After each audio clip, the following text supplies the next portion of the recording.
तो चलिए आज हम बात करते हैं कि क्यों आजकल लोगों में बहुत कम उम्र में ही हेयर फॉल, हेयर लॉस और गंजेपन की समस्या देखने को मिल रही है।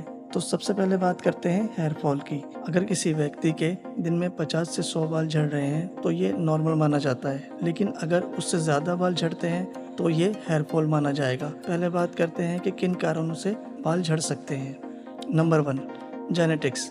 तो पहला सबसे कॉमन जो हेयर फॉल का कारण होता है वो होता है एंड्रोजेनिक एलोपेशिया। कुछ मर्दों की जेनेटिक्स ऐसी होती है जो टेस्टोस्टेरोन के बाय प्रोडक्ट से बने हार्मोन DHT के प्रति ज़्यादा सेंसिटिव होती है।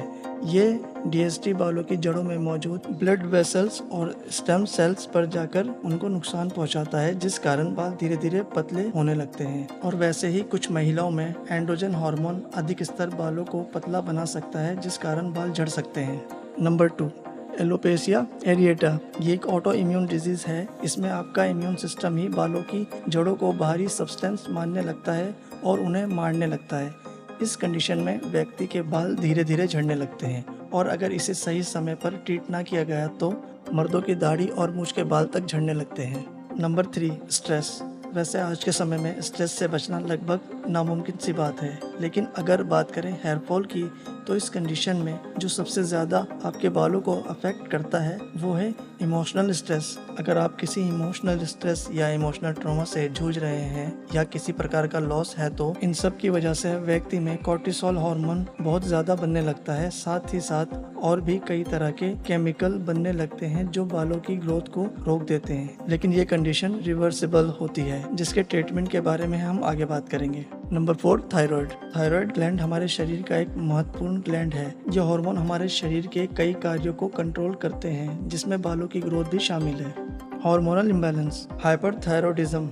जब थायराइड ग्लैंड बहुत अधिक हार्मोन पैदा करती है तो शरीर बहुत तेजी से काम करता है। इसमें बालों की लाइफ साइकिल छोटी हो जाती है और बाल जल्दी गिरने लगते हैं। हाइपोथायरॉयडिज्म, जब थायराइड ग्लैंड पर्याप्त हार्मोन्स नहीं बनाती है तो शरीर स्लो हो जाता है। इससे बालों की ग्रोथ रुक जाती है और बाल पतले और बेजान हो जाते हैं। Number 5, nutritional deficiency. अगर किसी के खाने में बायोटीन, प्रोटीन्स, आयरन और जिंक जैसे एलिमेंट्स की कमी हो तो उन लोगों में हेयर फॉल होना बहुत कॉमन हो जाता है। हमारे बाल और हमारे नाखून, इन दोनों ऑर्गन्स तक न्यूट्रिएंट्स सबसे आखिर में पहुंचते हैं, इसलिए हेयर फॉल या हेयर लॉस होना कॉमन हो जाता है। Number 6, sleep. जब हम पर्याप्त नींद नहीं लेते हैं तो स्कैल्प तक ब्लड का फ्लो कम हो जाता है, जिससे हेयर फॉलिकल्स को एसेंशियल न्यूट्रिएंट्स नहीं मिल पाते हैं और बाल कमजोर हो जाते हैं। Number 7, scalp infection. Scalp infection से बालों की जड़ें डैमेज हो जाती हैं और स्कैल्प इन्फेक्शन में सबसे कॉमन है फंगल इन्फेक्शन। इस वजह से ही कभी कभी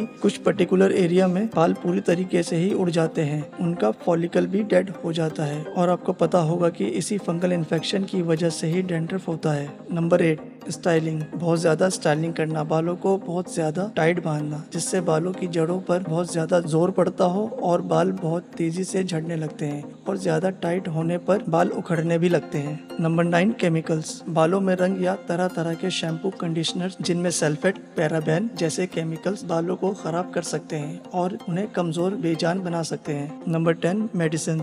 कुछ दवाइयों की वजह से भी बाल झड़ सकते हैं, जैसे कैंसर और कीमोथेरेपी की दवाएं, ऑटो इम्यून डिजीज की दवाएं, कुछ दिल के रोगों में दी जाने वाली दवाएं, थायराइड, अधिक मात्रा में विटामिन ए लेने से और कुछ एंटीबायोटिक दवाएं भी बालों के झड़ने का कारण बन सकती हैं। इसके ट्रीटमेंट की बात हम नेक्स्ट वीडियो में करेंगे। तब तक के लिए stay healthy and good bye.